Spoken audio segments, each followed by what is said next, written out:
Hello everyone, কি খবর সবার? সবাই ভালো আছো? আশা করছি সবাই ভালো আছে আর সবাই পড়াশোনার মধ্যেই রয়েছো। যাই হোক, একটুখানি কি এখানে পেছনে মনে হচ্ছে যে স্যার কিছু খুব হাইফাই একটা চেয়ার নিয়ে চলে এসছে, বেশ ইনভিজিবল, পেছন দিক থেকে সব কিছু দেখা যাচ্ছে, আবার স্যার হেলানো দিয়ে রয়েছে, মাঝে মাঝে দেখা যাচ্ছে, মাঝে মাঝে দেখা যাচ্ছে না। তো এরকম যদি মনে হয় থাকে তো তাহলে তোমার মনের ধারণাটা ঠিক বলবো না ভুল বলবো। যাই হোক না, আমি ইনভিজিবল কোনো কিছু চেয়ার নিয়ে আসিনি। আমি যেটা করেছি সেটা হচ্ছে ওবিএস দিয়ে তোমাদের হচ্ছে রেকর্ডটা করা হয় এবং সেই রেকর্ডটা তোমাদের সামনে ফুটে ওঠে। আর আজকের এই রেকর্ডিংয়ের ক্ষেত্রে একটুখানি টেকনিক্যাল ইস্যু আছে, লাইটিং ইস্যু আছে, তো যার জন্য মেন এরকম হচ্ছে। তো যাই হোক, এইটা ব্যাপার নয়, ব্যাপারটাকে তুমি স্কিপ করো, সামনে তোমার এক্সাম রয়েছে। মেন আমি বলছি ক্লাস 10 ক্লাস 12 এইসব ছাত্রছাত্রীদের জন্য। এক্ষেত্রে কী হয়, তোমরা জীবনের বড় বড় স্টেপের পরীক্ষাগুলো দিচ্ছ। এবার যখন বড় বড় স্টেপের পরীক্ষাগুলো দিচ্ছ তখন প্রথম ফার্স্ট প্রায়োরিটি যেটা থাকে সেটা কি, গোটা টপিকটাকে তুমি যদি ডিটেলসে বোঝো তাহলে কী হয়, তাহলে তুমি কিন্তু যেখান থেকেই প্রশ্ন আসুক না কেন তার অ্যান্সার তোমরা খুব ভালোভাবে দিতে পারবে। মানে কি, ফার্স্ট হচ্ছে যেটা দরকার সেটা হচ্ছে আমাদের গোটা টপিকটাকে বোঝা। টপিক আমরা যখন খুব ভালোভাবে জানবো, টপিক্সে আইডিয়া যখন খুব ভালোভাবে ক্লিয়ার হয়ে যাবে, কোশ্চেন যেখান থেকেই আসুক না কেন প্রত্যেক বলে 6 মারবে তুমি। আমার বিভিন্ন স্টুডেন্ট কিংবা আমার ধারণা বা আমি এটা দেখে এসেছি, মানে ধারণা কি বলবো, এটা হচ্ছে একদম একটা প্রপার কৌশল, রণকৌশল। ইতিহাসে তো আমি পড়ে সেটা বলবো রণকৌশল। সেটা কি, যদি তোমাকে ভালো রেজাল্ট করতে হয় তাহলে টেক্সটটাকে খুব ভালোভাবে পড়তে হবে। কোশ্চেন যেখান থেকে গড়িয়ে আসুক না কেন, তুমি যদি টপিকটা বুঝে যাও তুমি অ্যান্সার ঠিক বের করে লিখে দিয়ে আসতে পারবেই।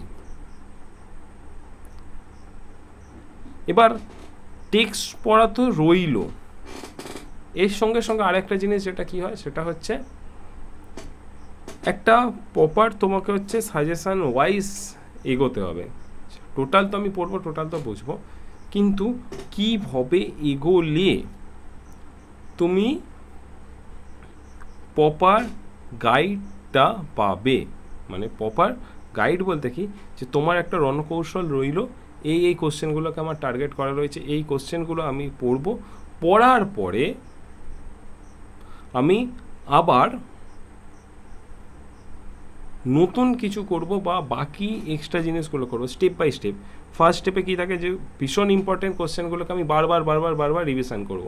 সেকেন্ড স্টেপ কী থাকে, তার থেকে হচ্ছে আরেকটু কম ইম্পর্টেন্ট কোশ্চেনগুলো এরকম হচ্ছে ক্যাটাগরিতে ভাগ করে নেওয়া হয়, সে এইগুলো তারপরে করব। তারপরে স্টেজে কী থাকে, যে সব কিছু গোটা বইটাকে কভার করব। এই স্ট্র্যাটেজিটা তুমি যদি এগোও তোমার এক্সামের জন্য, তো আমি তো বলবো যে 95-এর নিচে কেউ হচ্ছে নাম্বার পাবে না, কিন্তু এই স্ট্র্যাটেজি ফলো করতে হবে। তার মানে আমরা বুঝছি যে এখানে একটা সাজেশান দরকার। এবার সাজেশানের ক্ষেত্রে যেটা বলবো কি, আমরাও তোমাদেরকে সাজেশান দিই। যদি বলো যে আমাদের যেমন অ্যাপ রয়েছে শাই টাইম বাংলা, সেই অ্যাপের মধ্যে থেকে তোমাদেরকে সাজেশান প্রোভাইড করি, এবং এইগুলো ছাড়াও আরও বিভিন্ন তোমার মার্কেটে সাজেশান বইও অ্যাভেলেবেল আছে, সেইগুলো হচ্ছে তোমরা বিভিন্ন সময় বিভিন্ন জায়গা থেকে পেয়ে থাকো, সেইগুলো পড়ো। সেই সব সাজেশান বইগুলো দেখেও হচ্ছে তোমরা নিজেদেরকে গাইড করে হচ্ছে এগিয়ে চলো। এবার ব্যাপার হচ্ছে কি, যে কোন সাজেশান বইটা ভালো বা কোন সাজেশান বইগুলোর মধ্যে কি ত্রুটি আছে, কোথায় হচ্ছে ভালো জায়গা রয়েছে, এই জিনিসগুলো যদি তুমি ঠিকঠাকভাবে গাইড না পাও তো তাহলে তুমি কোন সাজেশান বইটা নেবে, কোনটা হচ্ছে পড়বে, কোনটা কি করবে। তো এর জন্য আমি যেটা তোমাদের জন্য ঠিক করেছি সেটা হচ্ছে কি, আমাদের সাজেশান তো রয়েছে, প্লাস হচ্ছে যেই সকল সাজেশান বইগুলো মার্কেটে অ্যাভেলেবেল থাকে সেই সকল বইগুলোর একটা রিভিউ তোমাদের সামনে হচ্ছে তুলে ধরবো, যার মধ্যে দিয়ে তোমরা নির্বাচন করতে পারো যে কোন বইটা তোমার জন্য ভালো। এটা নয় যে তোমার উপর আমি জোর করে চাপিয়ে দিলাম, প্রত্যেকটা রিভিউ প্রত্যেকটা বই থেকে আমি তুলে হচ্ছে তোমাদেরকে দেবো। এবার তোমরা সেটাকে নিয়ে নিজেরা ডিসিশান নেবে যে কোনটা তোমার ভালো লাগছে।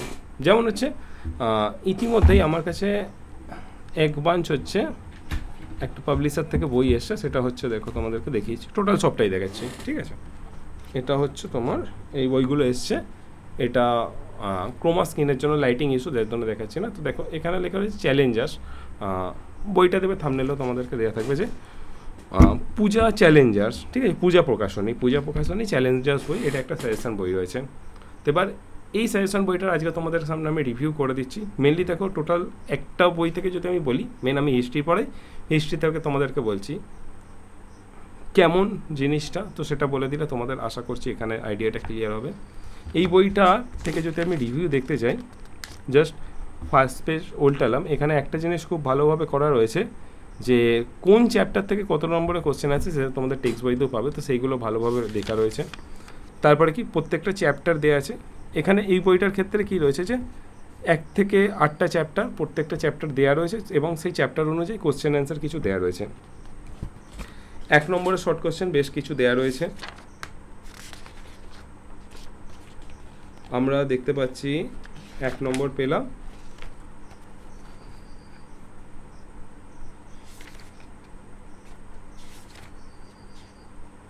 কিছু লেখক এবং কি বই লিখেছে সেইগুলো সব কিছু দেওয়া রয়েছে, পত্রপত্রিকার নাম সব কিছু দেওয়া রয়েছে। তারপরে হচ্ছে কি দেখছি 1 নম্বর এবং হচ্ছে 2 নম্বর, হ্যাঁ 2 নম্বরের কোশ্চেন এখানে দেওয়া রয়েছে, বেশ ভালো, ঠিক আছে, বেশ অনেক কটা 2 নম্বরের কোশ্চেন দেওয়া রয়েছে। তারপরে কি, তারপরে হচ্ছে 4 নম্বরের কোশ্চেন এবং হচ্ছে তোমাদের বড় কোশ্চেন, সবই মোটামুটি দেওয়া রয়েছে।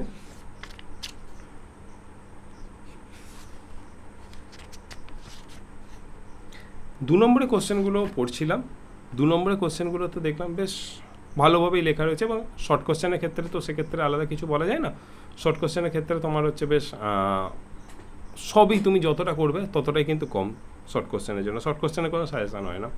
তো 2 নম্বরের কোশ্চেনগুলো বেশ ভালো এবং বড় কোশ্চেনের ক্ষেত্রেও দেখছিলাম যে আমি সাজেশান বানাচ্ছিলাম বলতে কি এখন তো আমরা শুধু হচ্ছে সাজেশানের গাইডলাইনগুলোকে রেডি করি, আমরা মেন সাজেশান দিয়ে হচ্ছে তোমার টেস্টের পরে। তো এখানে হচ্ছে সাজেশান যেটা রয়েছে, আমরা যে কোশ্চেনগুলোকে সিলেক্ট করছিলাম সেখানের মধ্যে থেকেও এখানে বেশ দেখছিলাম যে অনেক কটা কোশ্চেনই রয়েছে এইগুলো। এবার 4 নম্বরের কোশ্চেন রয়েছে, 4 নম্বরের লেন্থ দেওয়া রয়েছে, 4 নম্বরের অ্যান্সার যথার্থই রয়েছে, কিন্তু এক্ষেত্রে আমি দেখবো যে বড় কোশ্চেনের ক্ষেত্রে 4 নম্বরের মোটামুটি ঠিক আছে, খুব বড় কোশ্চেনের ক্ষেত্রে একটুখানি অ্যান্সারগুলো আমার ছোট মনে হচ্ছে। তো এক্ষেত্রে যদি অ্যান্সারগুলো আরেকটু বড় করা যেত তো আমার মনে হয় খুব ভালো হতো।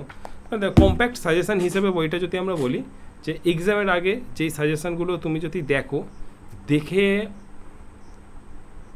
পরীক্ষা দিতে যাচ্ছ, এক্ষেত্রে বইটা যথেষ্ট ভালো। কিন্তু আমি যেটা তোমাদের প্রত্যেকটা ছাত্রছাত্রীকে বলি, ফার্স্ট স্টেজে কী হচ্ছে, ফার্স্ট স্টেজে না একদম এতে যেই ছোটো ছোটো অ্যান্সার দেওয়া রয়েছে এইটাই যদি তুমি প্রথম থেকে একদম বেস করো যে ওইখানে, তাহলে কিন্তু ভুল হবে। প্রথমে বলবে যে টেক্সটটাকে বড়, টেক্সটে সেই বড় জিনিসটাকে মনে রাখো।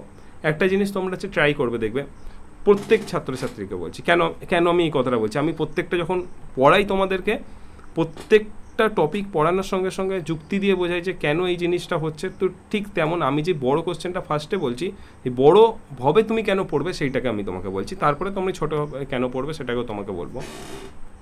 তুমি নিজে ট্রাই করবে, কিংবা হচ্ছে স্যার ম্যাডাম তোমাদের যখন হচ্ছে এক্সাম নেয় তখন হচ্ছে তোমরা ট্রাই করে দেখবে কি হয়।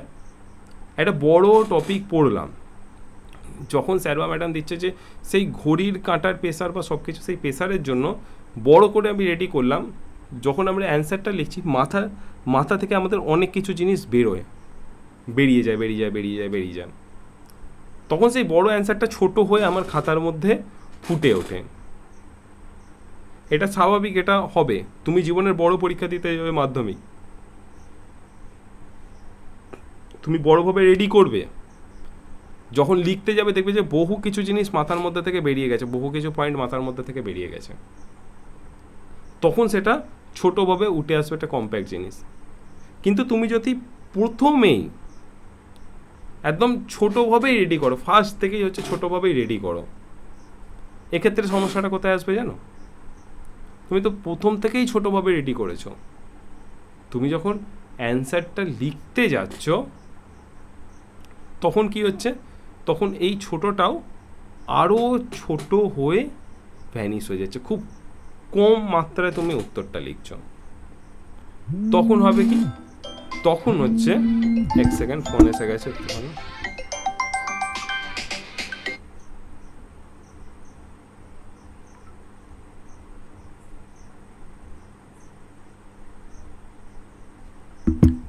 যখন তুমি খুব কমই রেডি করেছো, তোমার অ্যান্সারটা যখন তুমি খুব কমই রেডি করেছো, তুমি যখন সেটা লিখতে যাচ্ছ, তোমার মাথা থেকে যখন আরও পয়েন্টগুলো বেরিয়ে যাচ্ছে, তোমার অ্যান্সারটা ছোটো হবে।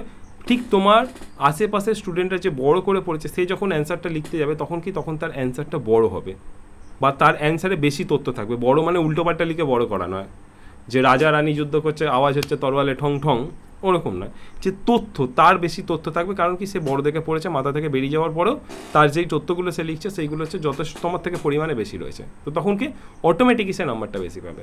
তো এই ক্ষেত্রে আমি বলবো যে ফার্স্ট স্টেপ তোমার যেটা থাকবে সেটা কি, সেটা হচ্ছে বই থেকে বড় বড় অ্যান্সারগুলো তুমি বুঝে হচ্ছে বড় বড় অ্যান্সারগুলো তৈরি করো। তারপরে কি, তারপরে তুমি হচ্ছে সাজেশান বইটাকে অবশ্যই ফলো করতে পারো। কিন্তু ফার্স্ট অফ অল যে পুরোপুরি আমি এটাকে সাপোর্ট করি না, কে কতটা করে আমি জানি না, আমি এটাকে করি না। যে কোনো সাজেশান বইয়ের ক্ষেত্রে যে প্রথম থেকেই সাজেশান বই অবশ্যই ফলো করবে, প্রথম থেকেই একদম ছোট অ্যান্সারের ওপর ভিত্তি করে তুমি পুরো হচ্ছে পড়বে। তাহলে কি তখন যদি মাথা থেকে আমার বেরিয়ে যায়, তখন আমার অ্যান্সারটার তথ্যগুলো আরও ছোটো হয়ে যাবে, তখন সেটা অনেকটা প্রবলেমেটিক। এই বইটা ওভারঅল আমার দিক থেকে গুড। আমি আরও বিভিন্ন বই নিয়ে আসবো, নিয়ে এসে সেইগুলো রিভিউ জানাবো কেরাম রয়েছে। এক্ষেত্রে তোমাকে বললাম, এতে আমরা শর্ট কোশ্চেন পাচ্ছি 1 নম্বরে, 2 নম্বরে আমি কোশ্চেনগুলো পেয়েছি দেখলাম, এবং 4 নম্বর 8 নম্বর যেই জিনিসগুলো রয়েছে সেইগুলো পাচ্ছি। লেখা ঠিক আছে শর্ট কোশ্চেন 1 নম্বর 2 নম্বরের ক্ষেত্রে, তবে হচ্ছে বড় কোশ্চেনগুলোর ক্ষেত্রে আমি বলেছি যেহেতু সাজেশান বই, তো এই ক্ষেত্রে ঠিক আছে, মানে সাজেশান লাস্ট মিনিট সাজেশান টাইপের যে একদম ছোটো ছোটো করে তুলে দেওয়া রয়েছে, কিন্তু প্রথম পদক্ষেপ হওয়া দরকার তোমাদের আগে ফার্স্টে বড় বড় করে লেখাগুলো পড়ে মুখস্থ করা বা পড়ে বোঝা। তারপরে তোমরা কি ছোটোর দিকে দেখবে, তখন কি বড়ো মাথায় রয়েছে, ছোটো মাথায় রয়েছে, এইভাবে তুমি তৈরি করতে পারলে। আমি তোমাদেরকে টার্গেট দিচ্ছি হচ্ছে 95 ওপরে। যখন তোমার টার্গেট থাকবে, তুমি এত নাম্বার পেতে চাও, তখন তোমাকে হচ্ছে এই প্রসেসটা যদি তুমি ফলো করে পড়ো, তাহলে তুমি কিন্তু যথেষ্ট একটা ভালো নাম্বার পাবে। আর তখন ভালো নাম্বার পাওয়ার পরে ঠিক যেমনটা এখন হচ্ছে ক্লাস 11-12 যারা আগের বছরগুলো তো পড়ে হচ্ছে, এখন কমেন্ট করে স্যার আপনার ক্লাস থেকে আমরা 97, 98, 96 এরকম নাম্বার পেয়েছি, তোমরাও একদিন হচ্ছে কমেন্ট করতে পারবে। তো যাই হোক, আজকে হচ্ছে আমরা চ্যালেঞ্জার্স বইটা রিভিউ করলাম, পূজা প্রকাশনী। আর কিছু যদি তোমাদের তথ্য জানার থাকে, আমার কাছে যেহেতু রয়েছে বইগুলো, তো তোমরা কমেন্ট করতে পারো, আমি সেই নিয়ে হচ্ছে তথ্যগুলো তোমাদের জানিয়ে দেবো। আমাদের বিভিন্ন গ্রুপ রয়েছে, স্টাডি টাইম বাংলার অ্যাপ রয়েছে, নিচে সেটা ডেসক্রিপশন বক্সে দেওয়া রয়েছে, হোয়াটসঅ্যাপ গ্রুপ রয়েছে, টেলিগ্রাম গ্রুপ রয়েছে। সেইগুলোতে যদি তোমরা এন্টার হয়ে যাও, তো তাহলে কি, তাহলে হচ্ছে আমরা তোমাদের প্রশ্নগুলোর উত্তর সেখানে দিতে পারবো। এইভাবে হচ্ছে তোমরা তোমাদের প্রশ্নগুলো আমাদের কাছে পাঠাতে পারবে। আর আমাদের পরবর্তী সময় বিভিন্ন ক্লাস হোক বা যা কিছু সাজেশন হোক, সেই সব আপডেটগুলো তোমাদের কাছে অবধি খুব সহজে পৌঁছে দিতে পারবো। তো তার জন্য বলছি, যারা যারা আছো বিভিন্ন গ্রুপগুলোতে জয়েন্ট হয়ে যাও, এবং তার সাথে সাথে সাবস্ক্রাইব করে রাখো ইউটিউব চ্যানেলটাকেও, যাতে নোটিফিকেশান সব কিছু আপডেট সবার আগে সবার প্রথম তোমার কাছে পৌঁছায়। যাই হোক, প্রশ্ন থাকলে অবশ্যই জানিও। আজ এইটুকু। পরবর্তী সময় যারা 11-এ রয়েছে, 11-এর ক্লাস আসবে, 10-এর ক্লাস আসবে, এবং বাকি সব কিছু ক্লাস হচ্ছে আসবে, সব কিছু চলতে থাকবে, সব কিছু আপডেট আমাদের থেকে পেতে থাকবে। তবে আজ এতটুকুই, দেখা হচ্ছে পরের ক্লাসে। চলো টাটা, বাই বাই।